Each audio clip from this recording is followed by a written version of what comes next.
Hey guys, so we just finished chapter 4, which was Mrs. Piggle teaching Dick's mother how to keep him from being so selfish. And so the way they did that was they wrote on all of Dick's things, they wrote "do not touch." And all of the kids ended up kind of making fun of him and saying that they couldn't play with him because they couldn't touch his stuff. And so he got the hint, like it wasn't good to be selfish. So at the end of the chapter, he asked his mom not to write anything on his toys and on his lunchbox and sandwiches because he didn't care who had them and he would gladly share. So chapter 5 is called The Radish Cure. She looks like she doesn't want to take a bath.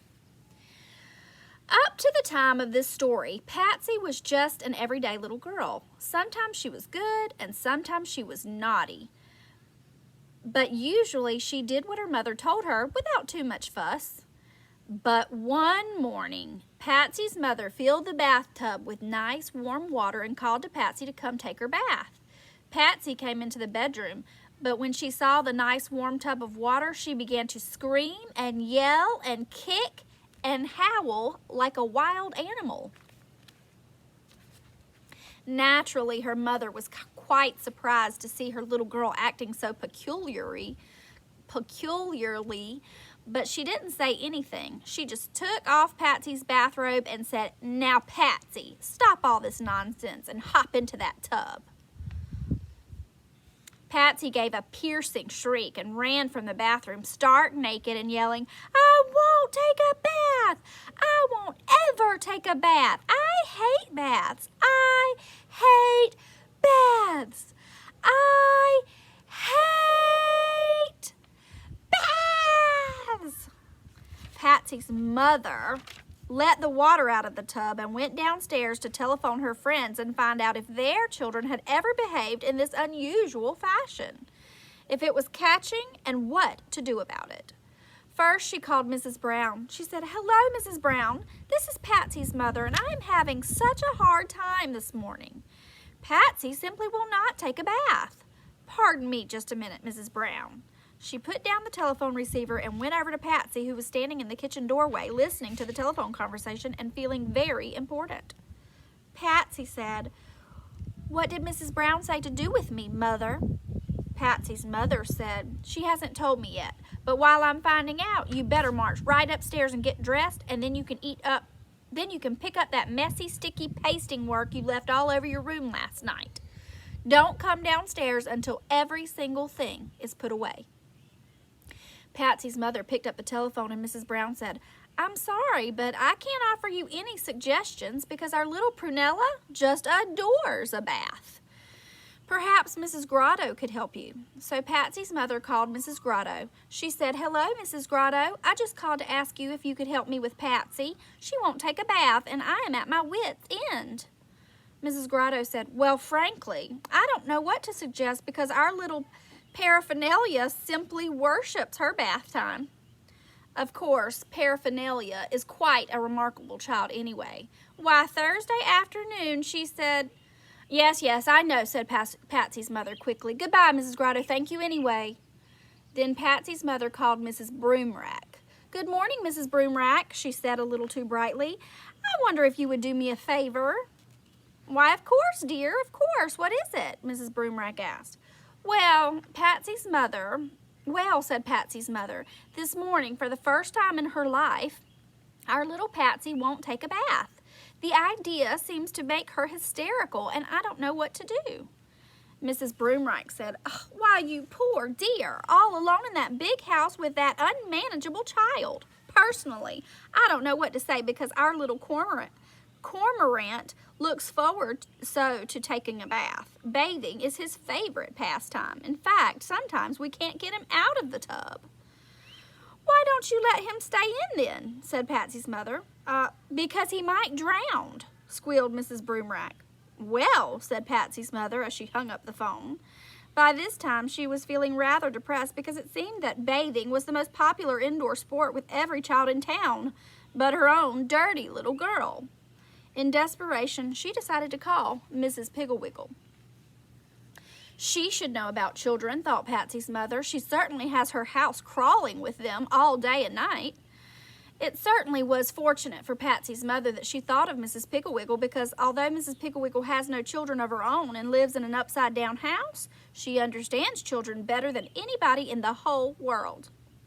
She is always ready to stop whatever she is doing and have a tea party. She is glad to have children dig worms in her petunia bed. She has a large trunk full of scraps for doll clothes and another trunk full of valuable rocks with gold in them. She is delighted to have children pick up and look at all the little things which she keeps on her tables, and when Hubert Prentice dropped the glass ball that snowed on the children when you shook it, she said, "Heavens, Hubert, don't cry. I'm so glad this happened. For years and years I have wanted to know what was inside that glass ball." Mrs. Piggle takes it for granted that you will want to try on her shoes and go wiggling around in her high heels, which is probably why she was not surprised at all when Patsy's mother told her about the bath. "I suppose we all come to it sooner or later," she said. "Well, from my experience, I would say the radish cure is probably the quickest and the most lasting."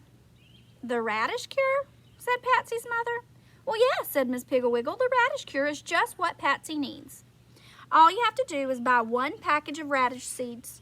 The small red round ones are the best, and don't get that long white icicle type.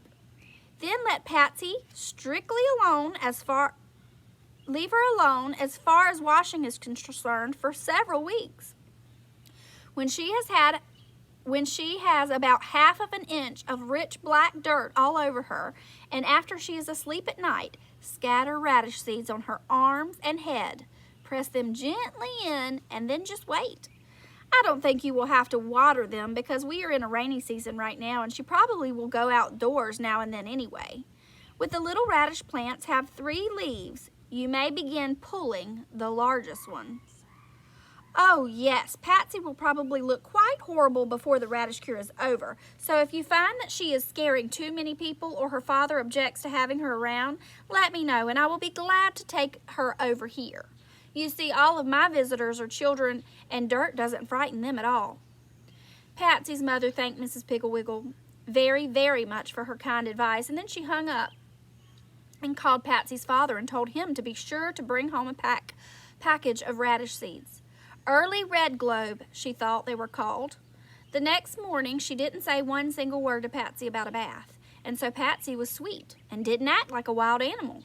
The next day was the same, and so the next and the next. When Sunday came, Patsy was rather dark blackish gray color, so her mother suggested that she stay home from Sunday school. Patsy's father, who by this time had been told of the radish cure, didn't say anything to Patsy about wishing, but he winced whenever he looked at her. He didn't say anything about washing, but he winced whenever he looked at her. By the end of the 3rd week, they had to keep Patsy indoors all of the time because one morning she skipped out to get the mail, and the postman, on seeing her straggly, uncombed, dust-caked hair and the rapidly forming layer of topsoil on her face, neck, and arms, he gave a terrified yell and fell down the front steps. Patsy seemed quite happy, though. Of course, it was getting hard to tell how she felt, as her face was so caked with dirt that she couldn't smile, and she talked, "Yes, I am Patsy, and I won't take a bath." She also had to take little teeny bites of food because she couldn't open her mouth more than a crack. Naturally, her father and mother had to stop having any friends over to visit except in the evening when Patsy was in bed, and even then they were not at all comfortable for fear that Patsy would wake up and call, "Ain't no water, Daddy?" "Can I have a drink of water, Daddy?" At last, however, the day came when Patsy was ready to plant. That night when she was asleep, her mother and father tiptoed into her room and very gently pressed the radish seeds into her forehead, into her arms, and into the backs of her hands. When they had finished and were standing by her bed gazing fondly at their handiwork, Patsy's father said, "Repulsive little thing, isn't she?" Patsy's mother said, "Why, George, that's a terrible thing to say about your own child." "My little girl is buried so deep in that dirt that I can't even remember what she looks like," said Patsy's father, and he stamped downstairs.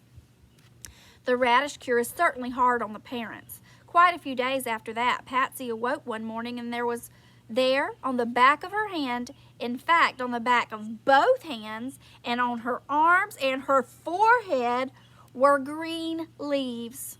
Patsy tried to brush them off, but they just bent over and sprang right back up. She jumped out of bed and ran downstairs to the dining room where her mother and father were eating breakfast. Look at our hands, she squeaked. Her father said, "Behold the bloom of youth." And her mother said, "George." Then jumped up briskly, went over to Patsy, took a firm hold of one of the plants on her forehead and gave it a quick jerk. Patsy squealed, and her mother showed her the little red radish she had pulled. Patsy tried to pull out one out of her arm, but her hands were so caked with dirt that they couldn't grasp at the little leaves, so her mother had to pull them. When they had finished one hand and part of the left arm, Patsy suddenly said, Can you understand that? I want to ask. What did you say? Asked her mother, busily pulling radishes and putting them in neat little piles on the dining room table. "I want a bath," said Patsy so plainly that it cracked the mud on her left cheek. Patsy said, "I think it had better be a shower." And without another word, she went in and turned on the warm water.